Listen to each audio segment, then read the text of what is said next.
back here for another part of this Adirondack cheap build chair. One of the things you can see I did here on my upright legs, I went ahead and used my pocket hole screw, the Craig jig set up to put the screw holes in there and then screwed it together there. If you notice on my prototype, I did not do that. So all you gotta do is put 3 screws in top if you don't want to do that. I just didn't really want to see the screws this time right by my hands constantly, so I thought I'd go ahead and clean it up a little bit that way. One of the mistakes I did do though on this chair is I have a screw on the top of the back of the arms and the back support. On my old chair, you notice there's all 5 of those are from underneath. It makes for a much cleaner look. I wasn't thinking this time, screwed it up. But one of the things I did also do that's a little bit nicer on this chair, if you notice on this front board here is my front support or my butt board set actually, I went ahead and tapered this. And how I got that taper was I just used the old chair, which was, I lined it up from about how high I thought I wanted it to be, sloped it back to the floor, and then I also put a board on the floor, drew a line across it to cut that off at the height I wanted. Same thing I did up here. I took my pencil, drew a little pencil line, and cut it through. You can see it's not perfect, but it's pretty darn close to that. So my boards will fit on that a whole lot nicer than they did on the original. I'll show you on my prototype or my original. Right here, there's a really ugly gap, and I hardly have any support, and it's hard to get a screw into there. So what I've done this time is I've got a much better screwing platform here, which will make my life a whole lot easier as I final assemble this thing. So what I've got, I don't really have any exact measurements. I'd say set it up to whatever height. I'm not even going to give you guys angles because it'll change depending on how high you want the chair. Get yourself some boards, prop them up. Once you got your boards cut to shape, you can use center blocks, bricks, whatever, to find out what height you want. Set in it a little bit, raise it up and down with some scrap 2x4s or whatever. Find the height, how high you want it, how easy it is to get in and out of, all that kind of stuff. Once that's all determined to your liking, then go back and cut that angle. And you can figure that angle out just by laying your board up against it, the board going back, and then just drawing the line. Same thing I've done here. If you notice, this front is not square anymore. It's also cut at an angle. And that right there is simple enough by just drawing a line inside it. So super simple way to do. If you don't want to bother doing a lot of math and a lot of fractions, just scribe a line, cut to the line, you're good to go. So the other thing I also done while pre-drilling those screws, you can see I laid the board's going to screw into there. I drew us a real soft little line, which I'll sand off when it's finished. It gives me an idea of where to screw into the center there. You can also do the same thing by measuring the thickness of the board, dividing by 2, and scribing a line. If you have a line scriber and all, you draw a line there, screw to it, whichever. So anyway, it's what we have here so far. I still have my backs over there that are ready to go on. I had to get the butt lined up first. And once the bottom's done, I've got the face board and that. I've got my 2 divider bars, which are going to go across here to add more support. And you can see that on my original right over here. That was actually a piece of pallet wood in the middle. This time I'm going to go ahead and actually use the actual cedar just because it needs to be outside. I also had originally placed those boards underneath it for more support, and I did not like the look of that, so that's why I decided to put that center brace in there also. So that's where we're at the moment. I'll be back in a moment.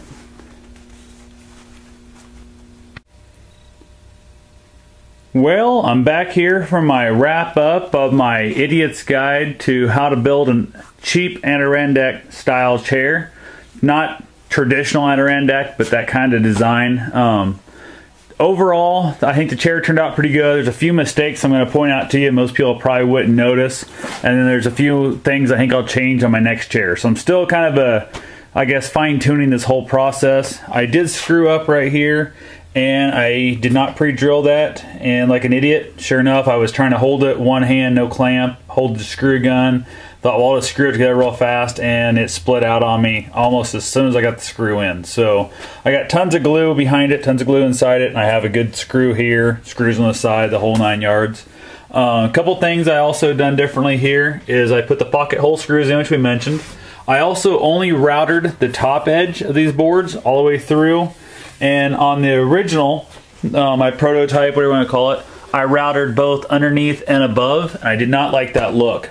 By getting rid of that, it gave it a much more stout, I think more of a sturdy look.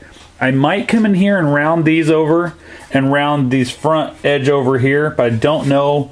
I'm gonna look at this tomorrow after I've had a little clean eyes, I guess, come back at it, take a look at it again. So I'm liking the fact that I went ahead and I also put a couple extra layers of sanding on here, kind of smoothed them out. I left the backs rough in spots. I went ahead and hit it with sandpaper so it's not going to catch on clothing or nothing, but I gave it kind of a more rustic look in locations. I'm leaving these untreated. They're not painted or stained or anything by my hand. If somebody gets them, they want to stain them, they want to varnish them, paint them, whatever the heck they want to do, more power to them. They're welcome to it. So I also had told you guys I was going to rip down this center support beam that runs underneath the seat all the way across. I didn't. I left it full width. I think the next one, I don't know, I kind of had like a weird change of thought. I haven't made my mind up. I like it being full width. I like it being super strong, but at the same time, I could also get away with it not being. You know, it'll suit me just fine being half width, I think. So I haven't made my mind up 100% what I'm going to do. The next one I do believe I will probably do pocket hole screws on the supports, and then I can get rid of the screws in the outside look. I also plan on remembering not to put a screw on the top here. That really kind of upset me a little bit. And my plan also is going to be, I think, as this back support beam going across, I'm probably going to rip it down also in half. So I'm going to cheat a little bit when I do that one because I don't have quite the right slope on the front of that. It's not bad, but it's off a little bit. I'm going to actually leave it back all the way to the back of these arms, so the chair itself is going to tilt back a little farther. I'm going to try it out and see what I think of it. If I don't like it, I'll slide it forward. I'll probably put it on with just some clamps, test it, and if I don't like it, I'll tilt them forward and then go from there. So I do plan on being able to save a few feet of board, I guess, by ripping this in half. I'll be able to get 2 chairs out of that. Same as that middle piece. It won't save me a lot, but every little bit helps. Just like this beam going up and down on the legs here are ripped in half, which works out just fine for me. So I went ahead, I left the feet really nice and rough, kind of give it a real rustic look. Also, I went ahead and screwed 1 screw into the bottom of each board, and then the next 2 actually go into the butt rails going up, the seat rails going that way. So I did that. By knowing how high I wanted them, I was able to cut them off at a better angle, because originally, if you notice over here on the original, they're way down past to get that staggered look. So I went ahead and just cut that part off and said to heck with it. I also have a split one down there you can see where I didn't pre-drill that on the original prototype. So with also only router in the top edge, you can see I got a much more substantial looking seam right here, where if we come over here to the original and basically look at it, we got that really odd, kind of strange gap there. I did not like that at all. So I also did kind of go ahead, it's not really any sanding back here, not much. I didn't really think that needed it. I've seen where they've put a board from here across back to the back of the feet. I don't see any reason why I need it. He claimed it was a carrying handle. One of the gentlemen had one way back there. I don't like the look of it, so I'm leaving that off personally. So overall, I'd say I got my final design of this, I guess, done. Oh, I did go ahead and put a support up underneath here. I'm not sure if I mentioned I was going to do that or not. What this is the dog ear piece that's cut off. I just cut it in half and put 1 on each side.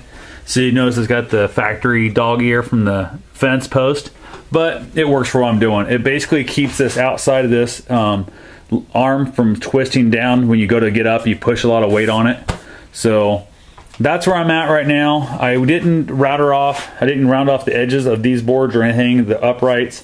I just I think it looks a little bit more heavy duty, a little bit stronger right now the way it is, and I really kind of like that look. So pretty much she's good to go. All I think I have left to do is figure out who wants them. I've got some family. We're getting together Saturday for our Christmas, and there's going to be quite a few people there. I'm going to take down this one, my better chair, which is this one here, take it down and ask them if anybody wants any, and I'm going to make that Christmas gifts if they're interested, and it'll tell you like a pre-order. I didn't want to have to kind of spring something like this on somebody. None of them, I don't think they're there, going to have access to take them home right now anyway, so there's no reason to take them all down and have them say they don't want it. Plus, I hate the idea of springing something like this on somebody.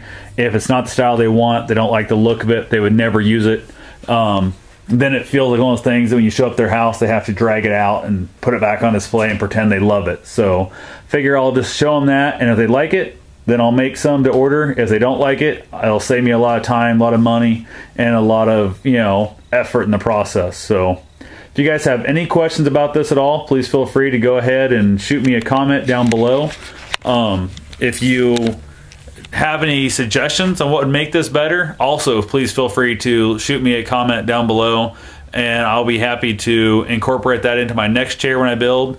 And if I'm not looking at building anytime soon, if it's something really substantial that I think would really be worth time, I'll just build another chair, and if it's not needed, if it's substantial. Now if it's just, hey, why don't you try a router and such type bit instead, I probably won't build a whole new chair for that, but it'll be something I will take into consideration. So thanks for watching. Please have yourself a safe and wonderful day, and please feel free to comment, rate, and subscribe.